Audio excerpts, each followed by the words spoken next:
Here with head coach Brad Laird. Demons heading into homecoming. It's Fort Cancer Week. A lot of activity around here. And Coach, we'll talk about the Nichols game shortly, but before we get into UCA. But one of the things that we've just mentioned, Fort Cancer. I know as a player in that locker room that it means a little bit more to Kenny Sheldon, diagnosed with thyroid cancer in June. Comes back, hasn't really missed a step. Been starting every game on the offensive line, and just a pretty remarkable achievement and certainly an inspiration in that locker room. What a story. I'll never forget, whenever he called and he talked about going back and to Houston to get it checked on. Not really at that particular time thinking what was going to end up being thyroid cancer. And I remember talking to him after the fact, and he was talking about the process, and that I was still kind of taken back that he would have the ability to that quickly come back and play the game of football that he loves, But what he had to endure during that time, it's tough. It's tough, for any young man or young woman.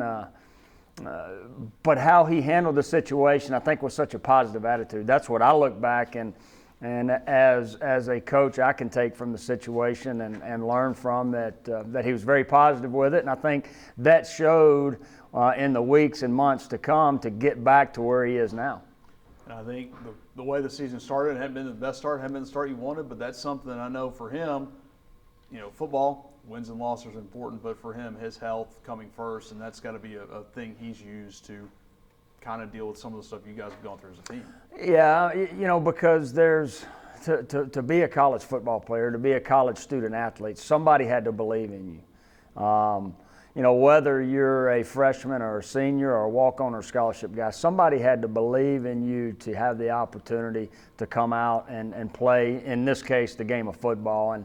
And so for that, I wouldn't say a blink of an eye, but at some point not knowing if I was going to have that opportunity to get that back. And, speaking of Kenny, and so for him to be able to go through those tough times, to be able to get back on the field, to play a game he loves, and what he's had to overcome is an incredible story. And to do so at 19 or 20 years old. And now the good thing is he's surrounded by a bunch of what amounts to older brothers in that offensive line room, but his maturity to handle that situation, it seems like it's kind of made him a little bit wise beyond his years. Well, and I can't say how it would have affected me because I have not been in that situation, but he had to look at some things differently at that particular time, especially the day when he's told, hey, this is what you have, because when you hear cancer, there's so many variables that it goes into it and stages, and where are we with things. And for him, when they were able to diagnose it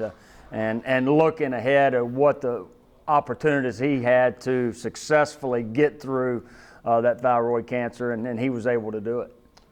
Well, that's a wonderful story and a great push toward Fort Cancer Week. It's homecoming, but let's take a real quick look back at Nichols on Saturday. And again, tale of two halves. It was a tough start in the first and a rally in the second, and now again, kind of pushing toward that, putting it together for 60 minutes. Yeah, and we're going to continue to talk about it because that's what it is. I mean, against the number 12 team in the country at their place, you can't start both halves the way we started. Offensively, we fumble on the third play.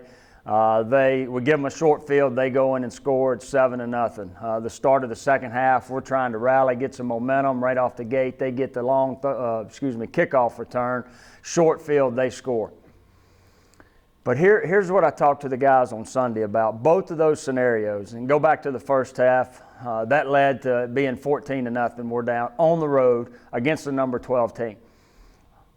A lot of things could have easily happened, but what happened was our team fought back, got it to 14-7, got the turnover, ability to go down, and at that particular time tie the game.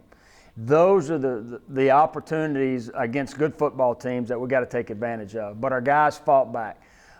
Didn't happen then. They're up 24-7 at half. Then we get the long kickoff return. It's 31-7.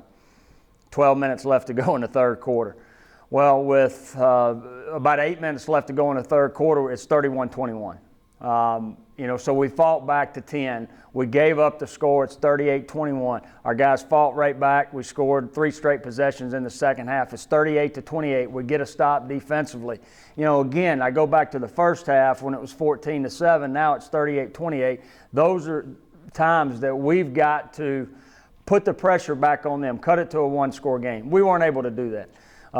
So there's no moral victories in us being able to come back. But what I talked to the guys about Sunday, we've showed against good football teams what we're capable of doing. And I'm going to continue to talk about the consistency word, because that was one of the words that we talked about, prior to the game, and our effort, energy, and execution. And those are things that we've got to do for 60 minutes to be successful versus good football teams.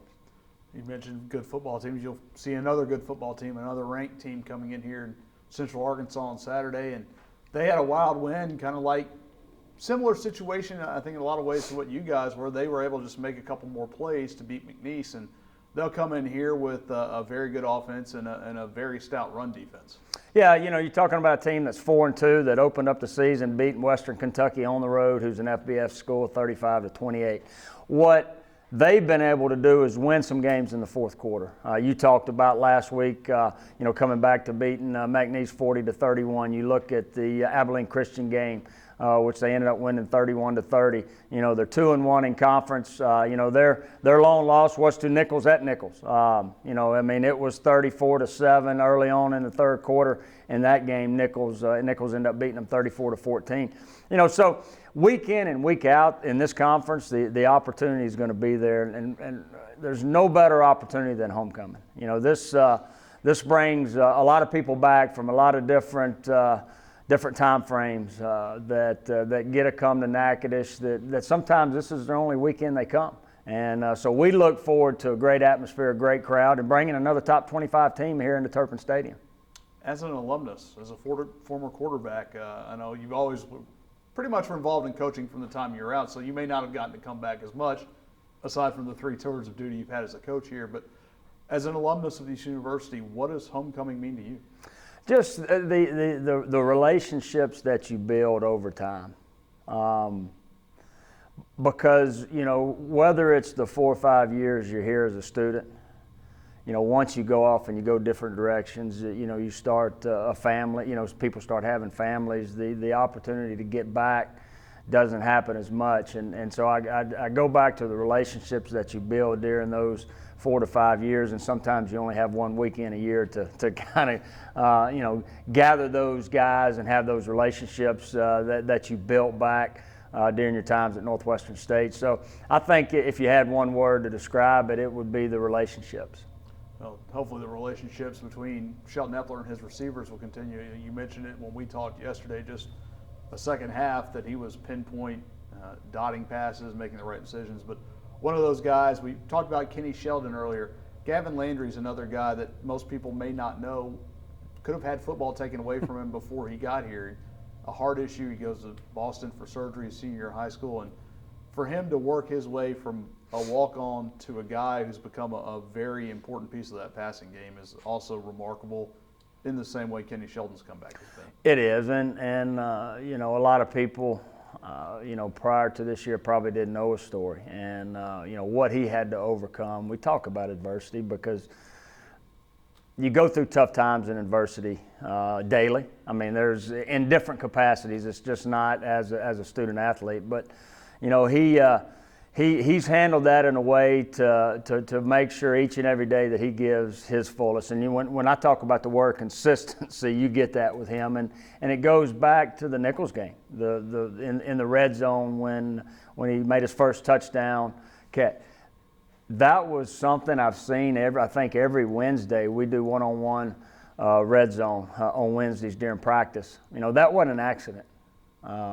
He works it every Wednesday. He's consistent on and off the field, and it's showing on the field. And it happens at different times with people. It's sometimes we can get so frustrated because the now is not perfect, and his now at particular times was not perfect. But what he did, he continued to work to get into a position to where he is now. Bit of a microcosm that you can pitch to this whole team going through some tough times? Yeah, there's no doubt. I told him last night in the team meeting, tough times don't last, tough people do, and it is, and we don't. I've always said this: we're not going to sugarcoat where we are, but the opportunity that we have shown at different times through 6 ball games is what excites me about this football team moving forward, because I've seen what we, coaches and players, can be when we execute and do the things that we're supposed to do, and just focus on the things that we can control today. Because right now we can't control the 0-6. We can control being 1-0 this week, and that's our only focus. All right, thanks, Coach. Thank you.